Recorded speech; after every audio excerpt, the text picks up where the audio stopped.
Satu, figurnya pakai inisial SB. Ini di dalam data PPATK disebutkan omsetnya mencapai 8,247 triliun.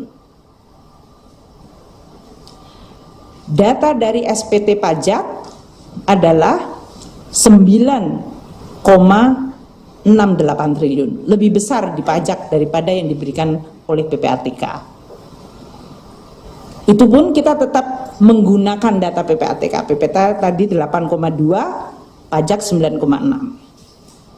Karena si orang ini memiliki saham dan perusahaan di PT BSI, kita meneliti PT BSI yang ada di dalam surat dari PPATK juga. PT BSI ini, data PPATK menunjukkan 11,77 triliun.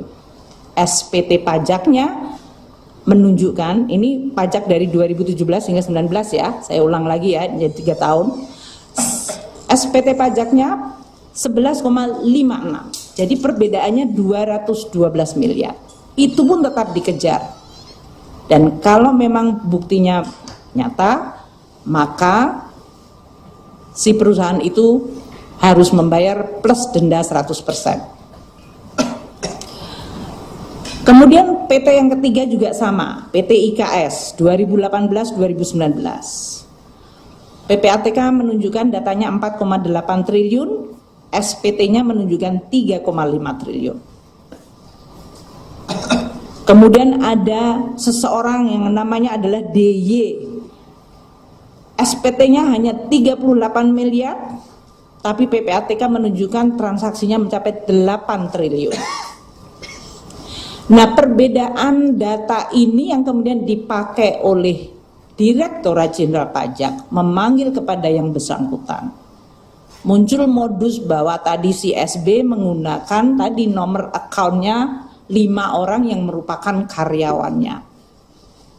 Termasuk kalau kita bicara tentang transaksi, ini adalah transaksi money changers. Jadi Anda bisa bayangkan money changers, cash in, cash out orang. Menteri Keuangan Sri Mulyani mengungkap adanya 2 sosok yang memiliki transaksi jumbo hingga triliunan rupiah. Hal ini didapatkan Sri Mulyani dari hasil laporan PPATK yang dikirimkan pada dirinya. 2 sosok yang tak dijelaskan identitas dan jabatannya itu diakui Sri Mulyani berinisial SB dan juga DY. Dari data PPATK disebutkan bahwa omset yang didapatkan 2 pegawai tersebut mencapai 8,2 triliun rupiah. Sementara data SPT senilai 9,68 triliun dan lebih besar daripada pajak yang diberikan oleh PPATK yang menuturkan SB memiliki saham di PT BSI yang transaksinya menurut PPATK sebesar 11,77 triliun rupiah. Tetapi dalam laporan SPT menunjukkan nilai yang lebih sedikit selama periode 2017-2019. Tak hanya itu, ada pula di perusahaan PT IKS yang menunjukkan transaksi 4,8 triliun namun hanya dilaporkan senilai 3,5 triliun rupiah. Sri Mulyani juga mencontohkan nama lain yang memiliki transaksi jumbo, yakni inisial DY.